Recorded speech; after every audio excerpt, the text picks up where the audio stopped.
Hey everybody, thanks for stopping in the garage today. So here's what I want to do, right? What are you going to do today, Arch?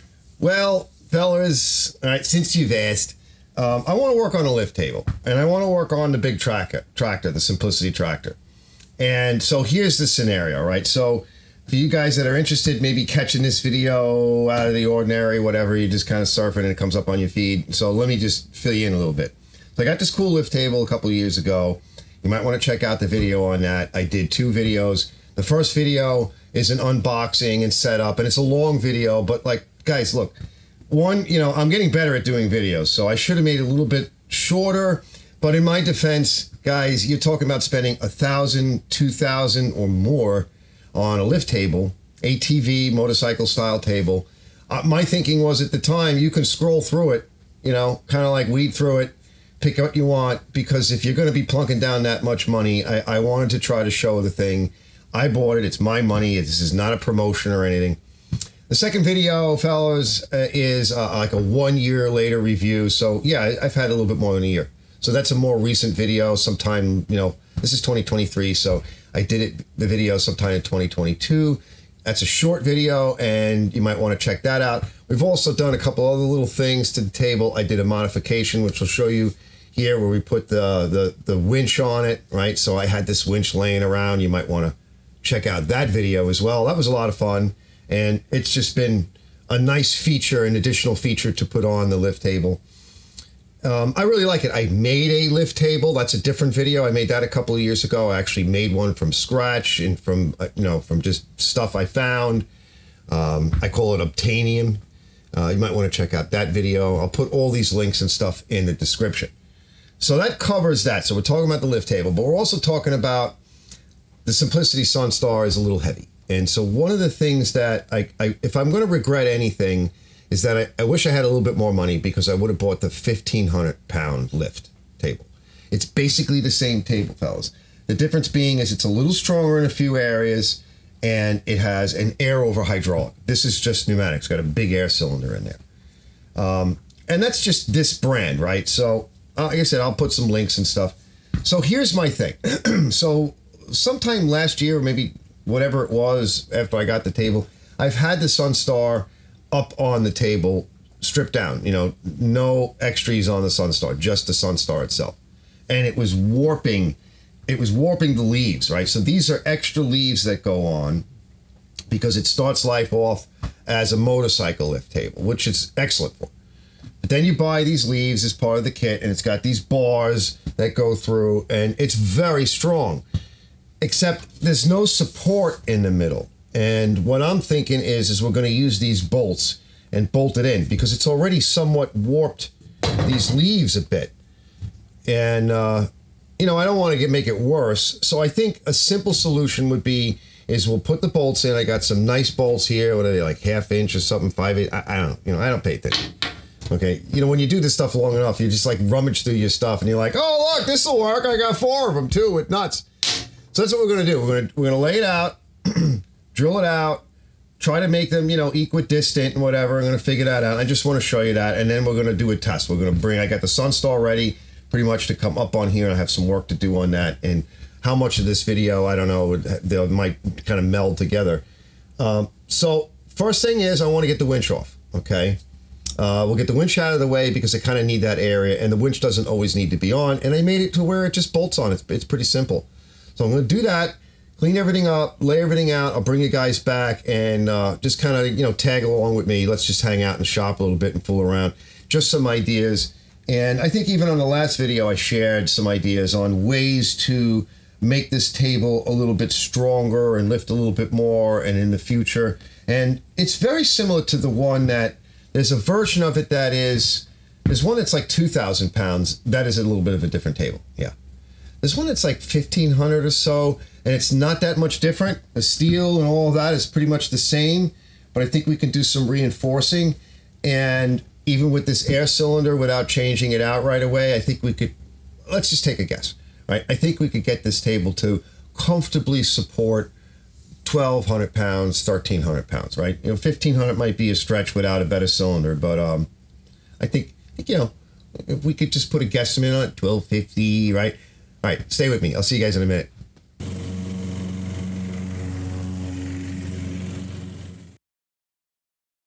All right, the next step is I just remove these nice eyelets. These are nice. These are your tie downs or whatever you need them for, particularly good for a motorcycle or whatever. But, you know, these are nice to have, so I just spun these off. And then these leaves can pop out, and I'll show you that in a bit. Now, the first thing I did was just took a measurement, you know, find the center, overall center of the table itself. Now, there is a bit of an offset on this end because you have a little bit more overhang over here because this is the ramp side. Now, the leaves are the same, but if you want to swap leaves, in other words, take this one from this side because it's a little bit more worn and put it over to the side that maybe you don't use that often, you can do that, but you're going to have to drill another hole. And so this is the time to do that. If I want to do that, now's the time to do it. And I think I might do that, right? Because this way, I can kind of offset the wear on this side. See the wear? Well, there is a bit of wear there, and there isn't that same wear on that side. So before I do that, just wanted to show you, here's a center line. And then, so this is my layout. So this is 2 feet from here to roughly to the center line here. All right. So I'm going to put my marks, go down and, you know, spot in the center here with a hole.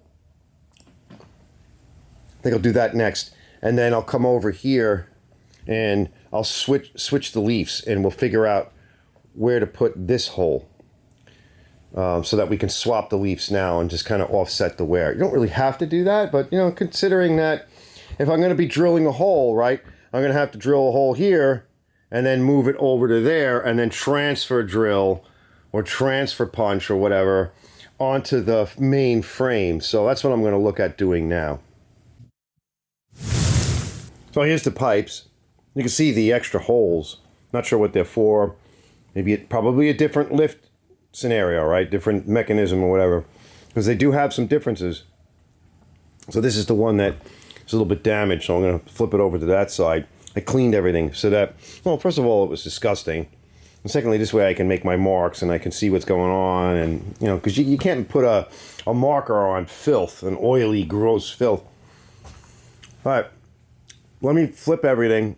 I got to put my marks on now. I got to drop my marks down, flip everything over, and then transfer drill. So we're going to be marking these first, drilling these first, and we'll transfer drill, or transfer spot. This is pretty heavy steel in here, so we got to make sure that where I have my marks are going to be places to where are okay to drill.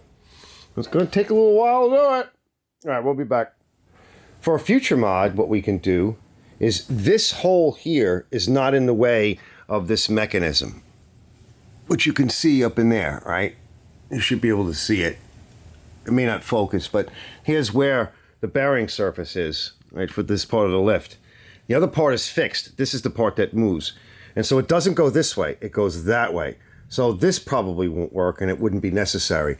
This is closer to the middle of the table. And the other hole that I was looking at can go over here somewhere. So we're clear here. There's no mechanism here. You can't put a pipe over here because there's a hole, this slot for the table here is like, that's like a door. That way you can have like a motorcycle wheel spinning and stuff. But we can put a pipe in here another day. To do that though properly is we need to fabricate, we need a box like this. We don't need a hole this large or a pipe this large, but we need a pipe this size, this pre-drilled hole, which is a weird metric hole. And then we'll need that box and we'll have to cut this, modify it, right? And something similar to this. And that would make this whole thing stronger. So that's going to be a future thing, but I'm going to go look to see. Now what I was looking at is just black pipe we can use. That won't fit, but we can make it fit. It's not much smaller. Like the threads actually grab it. See? But this is that's probably, yeah. We want it tighter if we can. But that would make everything stronger. In the meantime, I'm going to spot the holes in for the bolts. And then we can come back and do this another day. So we'll have a bolt, this, and then a bolt. And that'll make the top of the table real strong.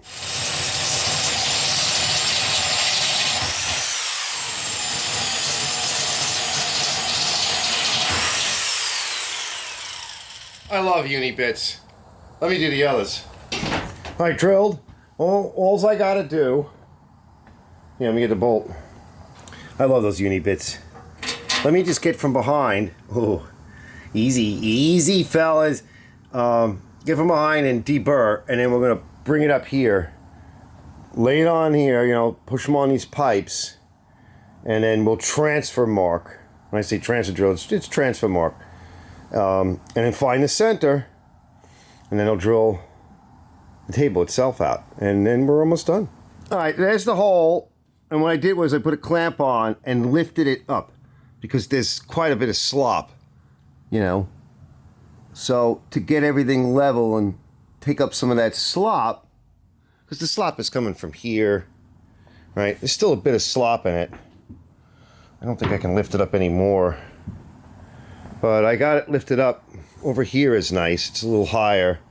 I might come back and try to lift this a little higher over here because it might have offset it. So let me try that. And then we'll spot the holes. Well, you got to put lube on. I did that one.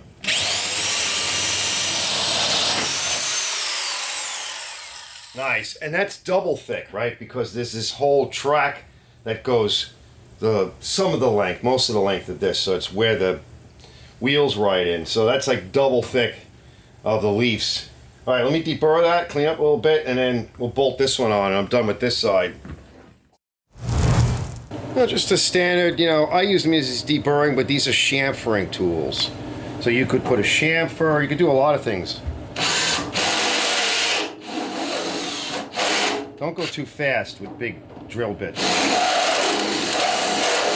You'll fry them. Let me lean underneath and see if I can get the underside deburred. Well, while I'm here, I hit these two. Notice where they are, like you'd never see them. But there's a lot of stress on that main pin. I'm gonna go do the other side. I don't see any other grease joints, but at least I can hit those.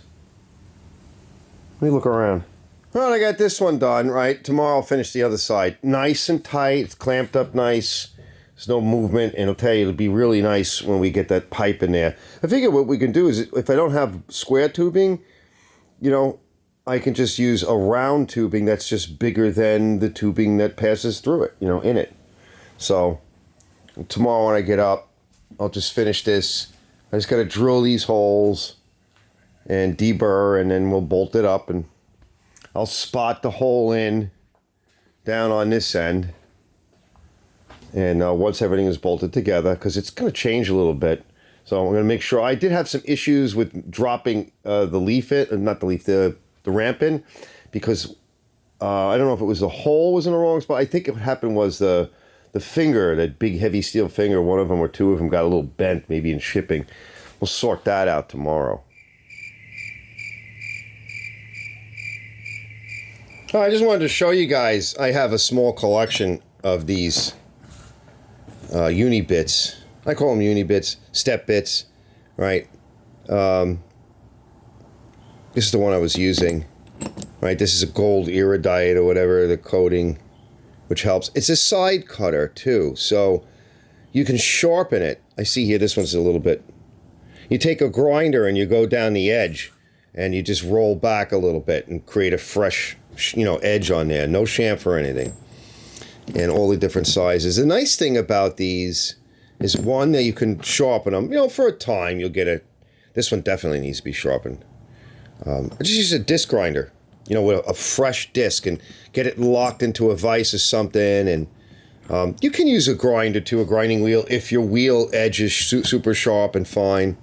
But you can steer them.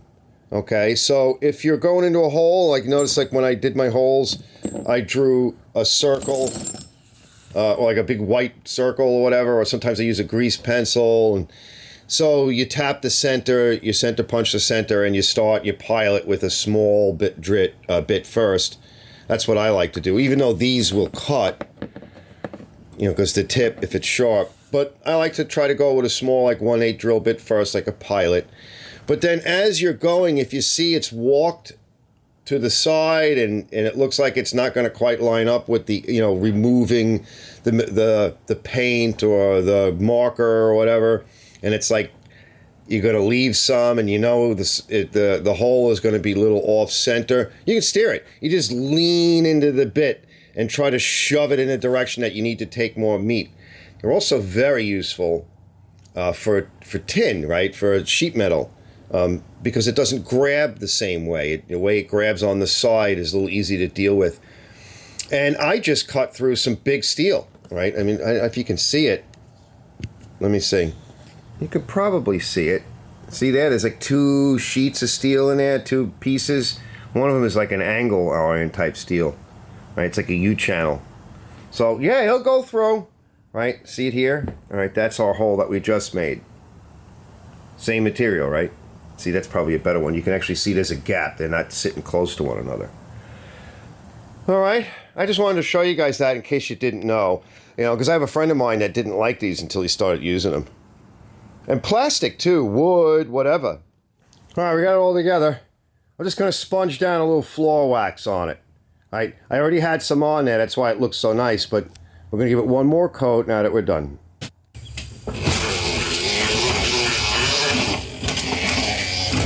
All right, so I spotted in the holes, and this has always been a problem fitting. I think because these fingers got bent, so I just kind of tweaked them with a big old pipe wrench, monkey wrench, and spotted in the holes and tweaked the holes a little bit, and now it goes on nice and easy. And I always like to put it on while it's up because I don't have to do as much bending, and it's kind of easier for me. This is with the coating on, right? It's almost dry. Once it dries, it's a polymer, it's a plastic, so I used to use silicone, but that eventually evaporates. This will eventually wear off, but it keeps the overspray off. Now, I did it last week, or I think it was this weekend. I cleaned the table better. You know, I cleaned it pretty good. It's going to get overspray. It's going to get dirty. But I gave it a good cleaning with a bit of solvent and some super clean. It got a little bit of shit on it now when I was putting this product on, but it's fine, right? It's the last coat. And now let me go take a break, and we'll be back in a bit. We got to go set up to get the tractor in, right? So I got to move a few more things around. I was just cleaning up while I was waiting for this to dry. So I think this came out pretty good. You could see the bolts underneath. Let's see. Can you see them? Yeah. Hey. There's a bolt there. That's what I was thinking about, welding in the nuts, either on that side, or more likely I could probably even put the bolts around the other way. When we go to do the mods on the Leaf with the pipe, we'll probably spot those nuts in just to make it cleaner, and while I'm there, and it's one less thing, and you can just, you pull the bolts out. What I kind of liked is that if you remove one of the leaves, for you guys that do lawnmowers mostly, or smaller machines, you could pull one of the leaves out, and yeah, the pipes will be hanging, but the table then becomes a really nice width, just for, because you don't need the ramp, except, the only time I leave the ramp on is when I'm moving tractors and stuff.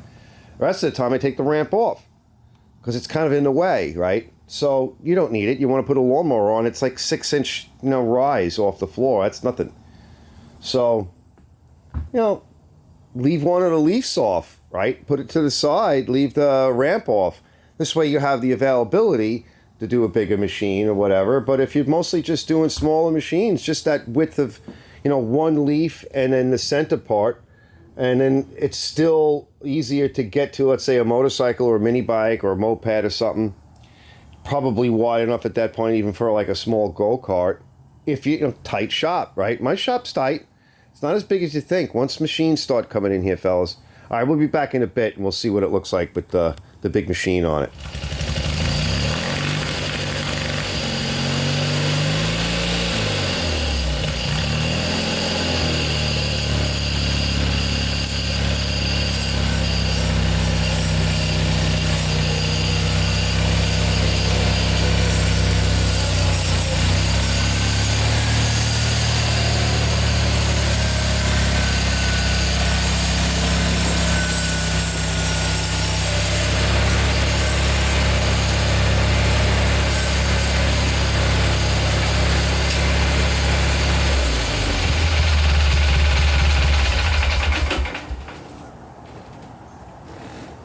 She's on there good enough.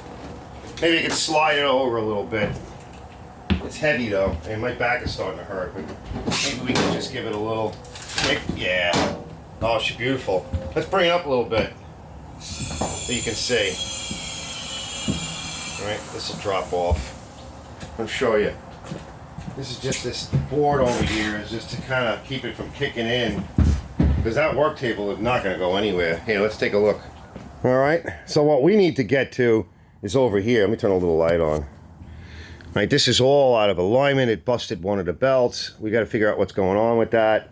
I know it's dirty, fellas. Oh, Arch, what are you doing? I know it's dirty. I know. I'm not cleaning it today. I got to clean these other things. I got to get to work. No fooling around. This thing did get dirty. And we'll do an oil change, and I want to take a look at the bearings, and we'll put the caps on, and we'll see. So yeah, this is all out of alignment. I don't know where the other belt is. I might have another belt. I doubt it. I'll order 2 or something, and we'll figure out why it's out of alignment. But it is a little bit out of alignment. Not sure why. I don't know why. When I put the belt on, I didn't think there was anything wrong. I just reached in there, and it's a bit of a pain in the neck with the hood on, but it's easy to take the hood off. All right, so we can see down here, yeah, she's not bending at all. She's not moving. Yeah, you could see it last time. Like, you could really see it.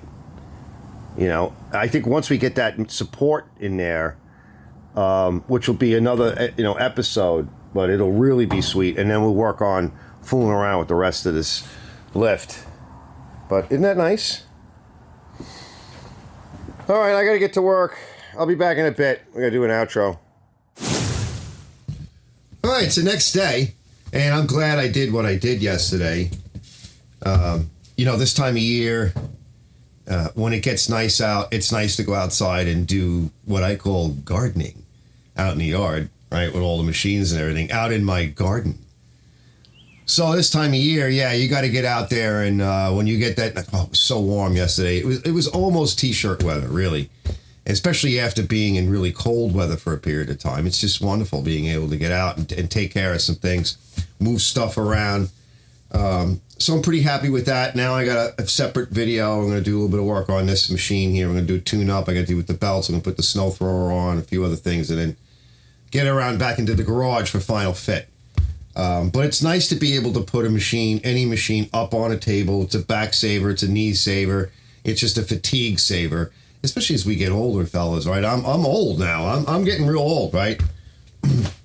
So I've lost my girlish body, and, Arch, what are you talking about? Because, guys, I'm weird, right? So with 4 bolts, I think we took the table apart. So 4 bolts, we've improved the table considerably. It's not bowing and weeping and everything like it was. It's also fit together tight, so I think those things are under compression, because it was just sort of laying on these big pipes on the ends that I showed you. So now it's fitting together tighter. We did wear leveling, right, because I swapped over the leaves. So as you can see, I tend to be on this side. This is where the lights are. This is where the toolbox, I don't know, the toolbox is over there, but this just seems to be where the recording goes on.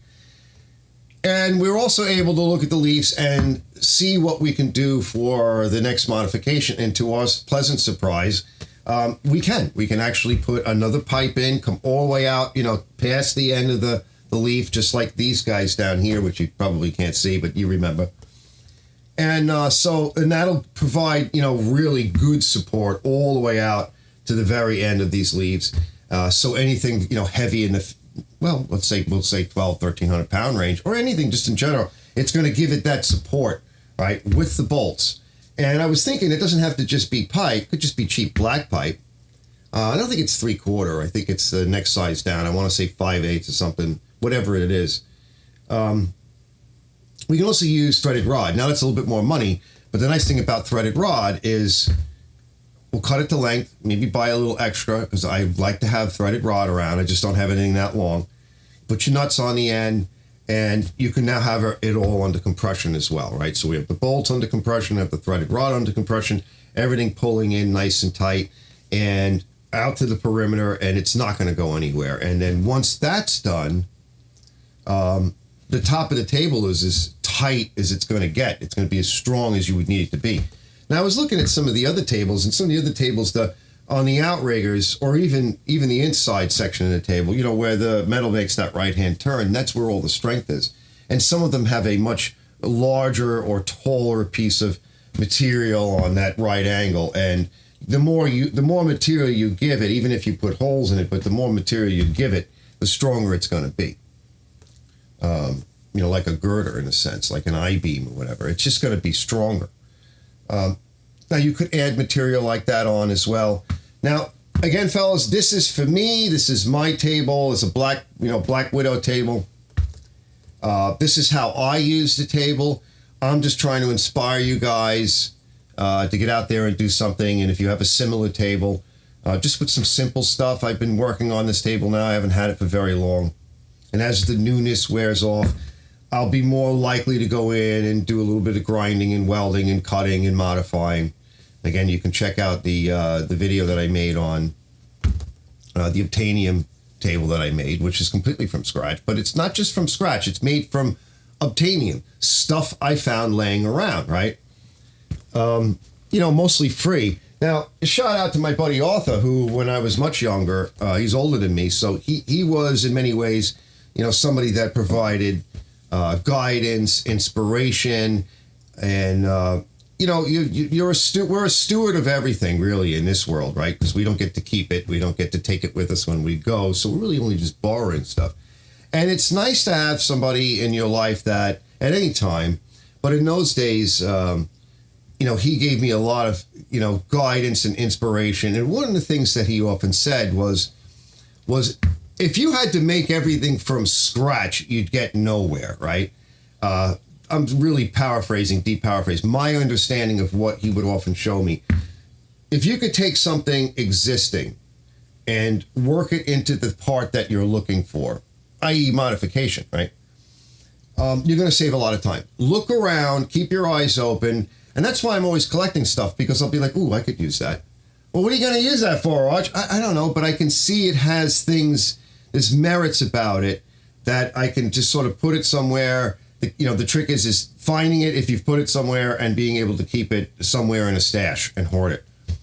Because at some point you're going to realize that, well, okay, if I modify it by using this thing or this material over here, in even just bolts or whatever, like the Obtanium table, which is made mostly from bed frame and scrap, and a door from my basement, you know, a basement door, Bilko style door, an extra part that they gave me.